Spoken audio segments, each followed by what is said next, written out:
Hey there, here we are. Thank you for tuning in to this episode of the Hidden Entrepreneur Show. I absolutely love these kinds of shows, and by these kinds of shows, I mean where I am in studio, face to face with somebody amazing. And there is somebody amazing right here. It's Rechelle Balanzat. She is the founder, creator of the premium laundry and dry cleaning service called Juliet. There is so much here. I'm excited to dive right into this conversation. Hello, Rechelle. Hi there. Thank you for having me. My absolute pleasure. So let's get right into the heart of all this. Today, I just want to orient everybody who's listening. Today, you have this, like I said, it's a premium laundry and dry cleaning service. It's an app. It's been around for more than a handful of years, 5 years, which really sounds like a lifetime in the app world. Is that true? That is true on both fronts.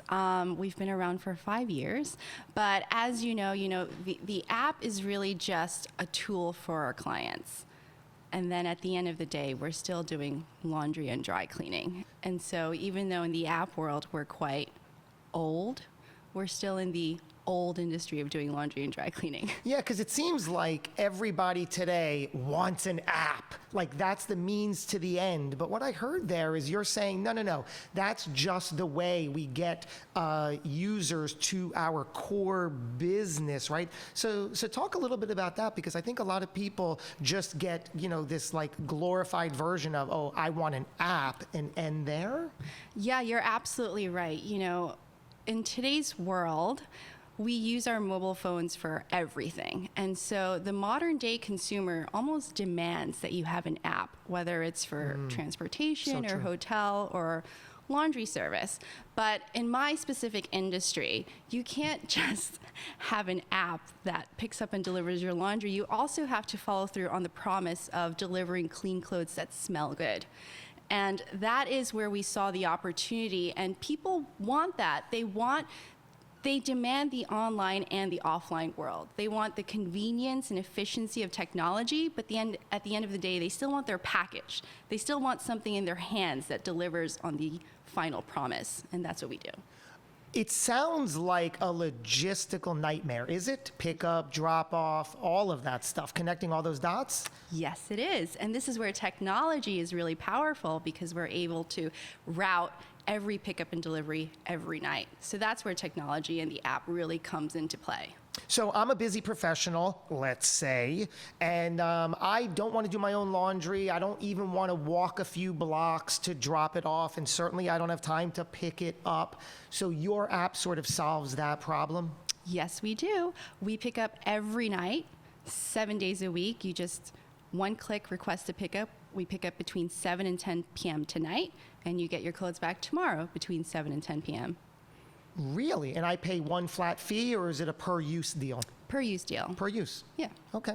So how did you get to this point? Do you just love laundry? Yes, I do, but even more than laundry, I love my clothes. And so it ultimately comes down to garment care and making sure that my clothes are handled properly and cleaned properly. And when you invest in a garment, you also want to invest in how you care for it. So that's why I started this business. Let's talk about differentiating, because I think that if I went on the App Store to look for, I'd find variations of what you do, right? Somebody's willing to pick up my clothes and get it back to me. So how do you, not necessarily what is your differentiator, fine, but how do you tell the world, how do you go about marketing your difference? I come on your podcast and I tell everyone. Hey, you're not lying. Go ahead.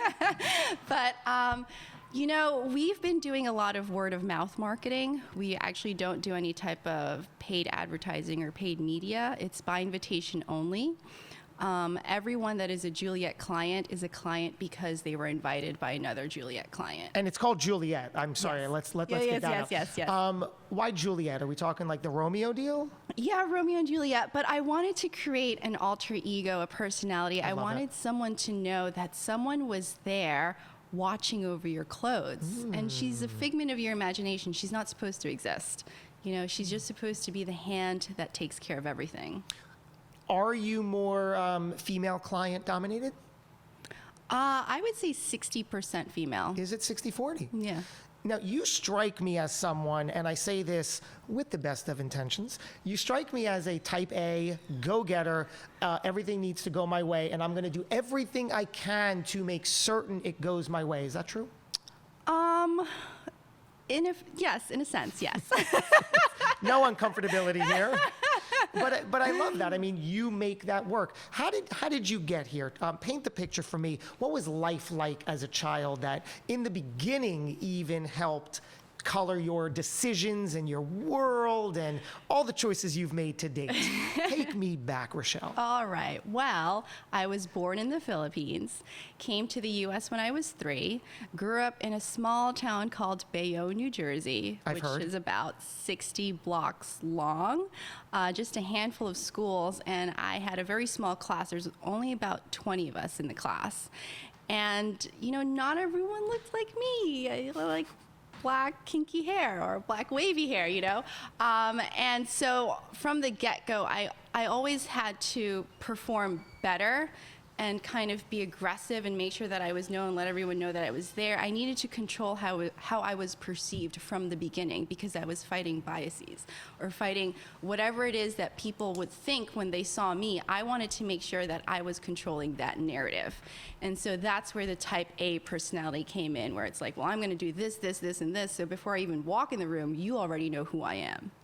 That is fascinating and brilliant. And I just want to jump to the modern day entrepreneur, because you said something so incredibly important. You needed to control how you were perceived, the messaging, right? The packaging, the brand.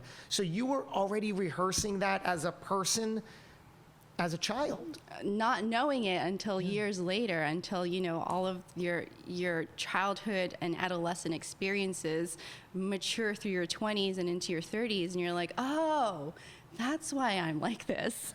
Were you always doing it, because it's from the dots I'm connecting, it sounds like, and you mastered that. You made sure you were doing it. My story is, well, it seems like we all are telling the story, whether we're trying or not. We're showing up, and people are reading it as some story, some version. Mine was quite the opposite. I was showing up weak, insecure, desperate, and needy, right? Whether I knew, I didn't want that, or did I? A whole different conversation for your philosophical brain, which we'll get into too. You're a philosophy major, and you told me that there's a society that you're part of for that, which is brilliant. But I was showing up almost looking for that approval from everybody else to help me feel better about myself. And nobody gave it, because I really wasn't looking for the approval. I was looking for the disapproval that would keep me saying, see, I told you so. But did you find yourself succeeding? Were you just real confident? Did you go home and you just felt powerful and on top of the world as a child? Oh, no, when no one was looking, I'm extremely insecure and vulnerable. But when I go out into the world, I put on a face. And it's interesting that you say you went out and would seek that approval, but I learned in my 20s that I give myself that approval. I give myself permission to show up. And it is up to everyone else to fall in line. Oh, and boy. If they don't, I'm sorry. What? Say it again. But it's true, because especially as an entrepreneur, when you're so focused on a vision, you're so focused on a goal, right? And it's almost like this white beam of light coming out of your forehead, and either people will rally behind you and turn your vision into a reality, and if they don't, it's fine. It's just not a fit. But having that focus and that intensity really helped me bring this company to where it is today, and to follow my dreams and my vision and It's so true. So all of my life I attracted, because I subconsciously needed that, the disvalidation, right? So I attracted all these people that wouldn't approve of me, so I can feel comfortable in that regard. And when I then just, a few years back, had all my reasons to say, I got to get out of this mode now, my first immediate fear was, but everybody who's around me, when they see me stepping into my skill and talent and ability that I knew all along I always had, they're going to retaliate. They're not going to like this. That was my fear. So I started stepping and inching closer into this more powerful role that I am and I've always been, which for the record got me here to this very moment. If I was a semblance of who I was, I mean, I wouldn't have been asked to be in this position. So, but what I found was that not only did nobody retaliate, I'm now surrounded, like you said, by the people who I didn't bring in. Yes, what is this? They want to uplift you. Correct. Just they're like, I like what you're doing. I see what you're doing. I'm a fan. I'm a friend. I'm a collaborator. I'm a creator with you. Let's go. I mean, even someone like you, who's this very moment, now you're part of my team. Literally, I'm like, I love you. You're powerful. I'm guessing you like what I'm doing because there's a vibe here, right? So isn't that how life works? Absolutely. And I just want to quote, one of my mentors and advisors, Denmark West. I have started pitching now and fundraising, and it's a totally different animal. It requires a different set of confidence. And I used to complain to him like, I really want to stick out. I want people to remember me. I want them to remember me. How do I stick out? I want their money, And he used to say, Rechelle, you will stand out. You will stick. Oh my goodness! Now I'm messing up the quote. He said, you will stick out just by standing up. You will stick out just by standing up. You will stand out just by standing up. Standing up. Yeah. What does that mean to stand up? Well, to your point, coming into your personality and just stepping into yourself, stepping into who you are, just by doing that, you start standing out. You stand out by standing up. You mentioned that you spent time almost behind closed doors when I said, were you always this confident and powerful persona? And you said, no, when I would go home, I really wasn't, but then in public, I had to put that on. What was going through your mind in those earlier years? Still, after this, I'm going to run to the bathroom and have a crying moment. No, I'm kidding. I love it. But what goes through those moments? I think so I do a self-reflection in the mirror. I do it every morning and every evening. And it helps me just align all of my energies, align all of my goals and intentions. And it's when I'm the most weak, because I think the hardest thing anyone can do is look at themselves, to really confront your own truth. And you're talking about looking at yourself physically and spiritually, right? Yeah, emotionally, psychologically. What did I do today? What do I want to do tomorrow? What am I doing with my life? What am I doing? And when those types of questions come in, insecurity creeps in, and like, am I making the right decisions? Did I say the right thing? Did I do the right thing? Am I going about this the right way? So those are my moments of where, but then because of the way that I've wired my brain, I take everything and I turn it into, what do I got to do to be better? What do I got to do to be the best? Like, okay, I know these are my weaknesses. What am I going to do next? So it's all a mind shift, Everything is, right? Yeah. How do we bridge the gap between who we are and showing up that way? Because my story, like I've said, is for 40 plus years, I would show up insecure, needy, desperate, seeking this approval of others, hoping I'm going to get it, but then, knowing that if I did get it, I wouldn't know how to receive it. So I really wasn't looking for that. I was looking for the reiteration and validation of my own story, which I came to the table with at a very young age, wore the label myself, I'm not good and nobody wants me around. So I went out looking for that. And you're like, no, why doesn't anybody like me? Because you don't want to be liked. Why? Because you don't like yourself. So finally, I'm able to bridge that gap. So how have you found connecting those dots between how you really are and just really putting your best foot forward and showing up that way? Yeah, well, so interesting. So in listening to you, I noticed you would go out into the world seeking this, this validation or this recognition, but at the end of the day, I think the way that we bridge that gap is not by looking out, but by looking in. So true. And it all starts with how you feel about yourself. And I think that's the hardest thing, is understanding how you feel about yourself. Well, I was numbing that feeling every night, if you can know what I mean. And it was literally, right? I had my addictions, I had my stuff that would literally be in place. So I was like, no, I couldn't, right? I wouldn't allow myself to feel that. So that's the first step. Just, That's the first what is it, getting comfortable with? The first step is knowing yourself. The second step, which I think we're all pretty good at this, is having a really good sense of our environment. So I'm from Bayonne, New Jersey. That colored me a certain way. Then I went to Jersey City, New Jersey. That colored me a certain way. Then I went to Fordham University. That exposed me to different things in New York City. So having a sense of your environment and then taking your strong sense of self and understanding how you can merge the two and bridge that gap, I think that's what I'm trying to do with my life right now.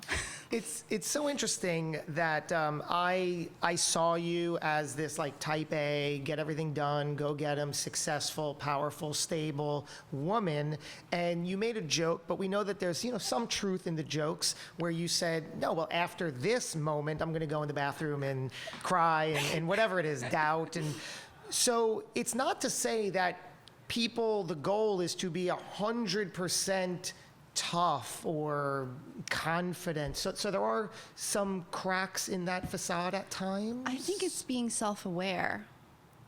It's knowing who I am, which I know who I am, but I go out into the world and I want to make sure that it's congruent of how I see myself and how I portray myself and how the world sees me.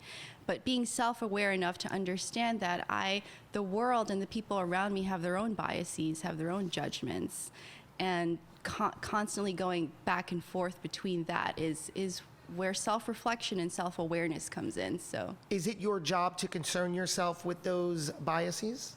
What do we do with that knowledge? Like, because you said the world has their own biases. Your job isn't to change their mind, right? No, my job is not to change their mind. My job is to build a company, to find a team, advisors and investors and funds who will support me, who will help me make my dreams a reality. And so it's very important for me to understand who the people are around me, what matters to them, what's going to inspire them, motivate, lead them, so that they in turn can motivate, inspire, and lead me. And that's why it's so important to be self-aware of yourself and those around you. And again, finding that gap, because not every employee is going to be a fit for my company. Not every advisor, mentor, investor is going to be a fit for my company. But it all starts with knowing myself, knowing them, and figuring out how we can fit. Going back to your upbringing, your childhood, was there something that you remember about the world you were living in, the experiences you were experiencing, where you told yourself something about the world in a future moment? What did you believe? We're going to go way back. Okay. So I was born in the Philippines. Philippines is a very difficult country to live in and even more difficult to get out of. And that's what I was born into, into extreme poverty. And it's by miracle that my mom and I came to America. And being born into that situation, I was raised with this idea that you are so lucky to be in a country where you have access to clean water and an education and a roof over your head. Oh, and by the way, you're in New York City, the city of opportunities, So my mother really drilled this into my mind from a very young age, because we come from a place of lack. And so she's like, now you're in a place of abundance, go and get it, girl. Literally, like, wow. Go and get it. And so to your question, which is, I forgot what the question was. Oh, how did I see the world as a little girl? So what did you tell yourself? Oh my goodness. I was like, oh, I'm going to have mansions and I'm going to live in New York City and I'm going to have, like private jets, and I'm going to go and I'm going to get everything that I can't afford today. And that's how I lived my teen years, my early 20s, and it wasn't until later on in life that I started figuring out, okay, how am I going to make this money now so I can make it a reality? Are we saying that, was that a great thing to your advantage, or are you saying that was like ludicrous and absurd? No, that was a great thing to my advantage. Tell me why, spell it out. Because you were... Because it was my dream. I guess that was my American dream, to have a beautiful home, to have a comfortable life, to have nice things. That's what as a little girl, that's what I wanted. I wanted toys and, like snack time, like all of those things that we just didn't have because of our circumstance. But that fed me and that motivated me. That was my gas. And it became your drive, your emotional charge, right? You, as a child, you saw the mansions and the cars and the jets, and that made you feel a certain way. So now you're becoming that person. And then as you grow older, you're then going into that character, that persona, that person to then manifest that and achieve it and bring it to you. Absolutely. What was the miracle you said, by some miracle, we got out of the Philippines? What was that about? Okay, I can tell this story. It's kind of funny. So my parents were teenagers when they created me. And my father's mother at that time was in America as a nurse. And she was taking care of wealthy people who were dying. And they were kind of mean to her. And there's one... This guy was on his deathbed, but his whole life, towards the end of his life, he was so mean to my grandmother. But he was just an old curmudgeon, and he knew at the end of the day my grandmother is the reason why he's alive still. And he knew that my grandmother is the reason why he's alive. So while he was on his deathbed, one day he was so nasty to her, and she said, "You know what? You are going to sign these papers and petition my family to come to America, because I've been putting up with your shit for all these years and you're about to die and you're doing this for me before you die." And she basically forced him to sign the papers that brought my father over to America, who then brought me and my mother over to America. So it was really just, again, it goes back to, I mean, this is a nurse who, doesn't have a lot of power, but because she so wanted her children to come to America, she saw that opportunity. You said it before I did. Opportunity, that's what it was. She saw and took that opportunity. Mm-hmm. She knew what she wanted, and that was on the forefront of her focus 24/7. And then the radar saw that, like it tuned into, okay, there it is. Exactly. Now I'm making it happen. So the first step is knowing that. Yeah, and I just want to reiterate how the window of opportunity can be so narrow. And that if that did not happen, I wouldn't be sitting here today, right? So everyone's decisions affect. It's like a...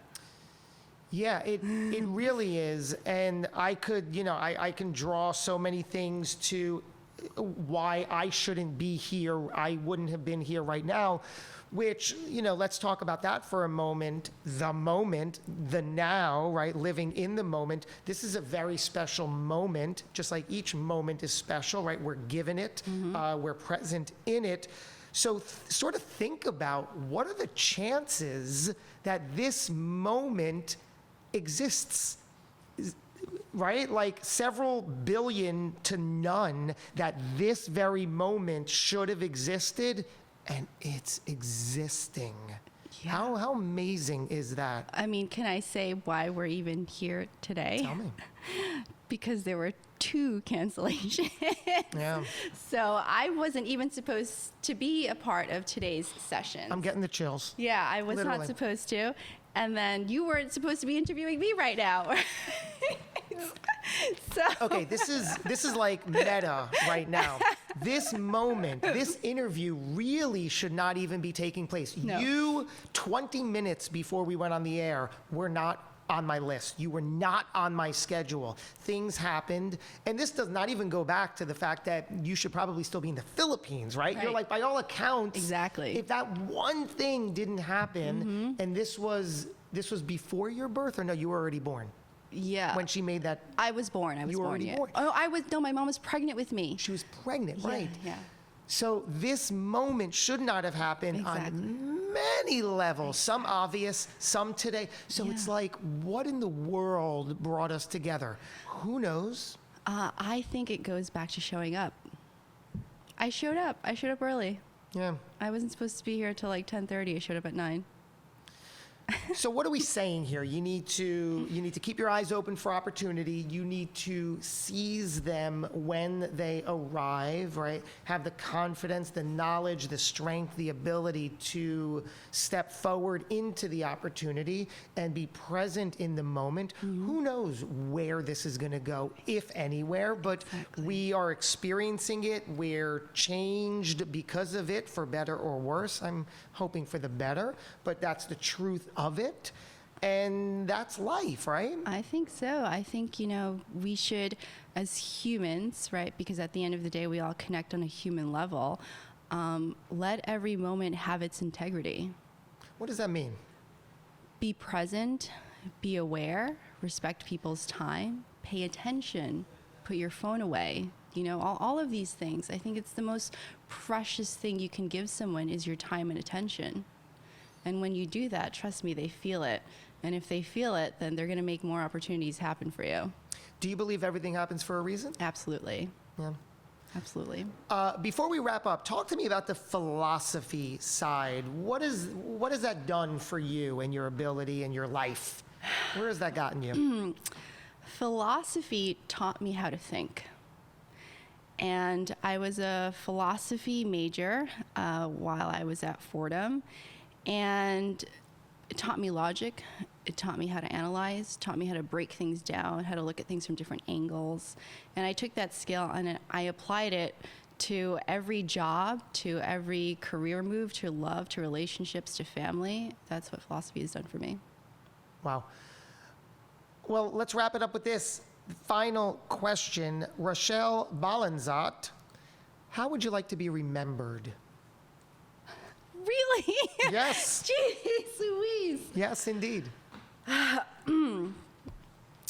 would like to be remembered for my kindness, my compassion, and my generosity. Wow, the trifecta. This has been beautiful. I thank you. Thank you. Amazing. Shouldn't have happened. So glad it did. Likewise. Rechelle, Yes. you're amazing. Thank you so much for joining us. And happy birthday. Oh, thank you. I really appreciate it so much. We're going to link to all your stuff in and around the episode. I want to thank you for joining us. I want to thank everybody for tuning in.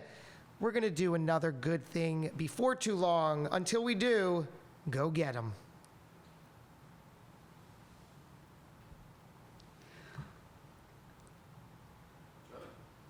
Wow, that was intense.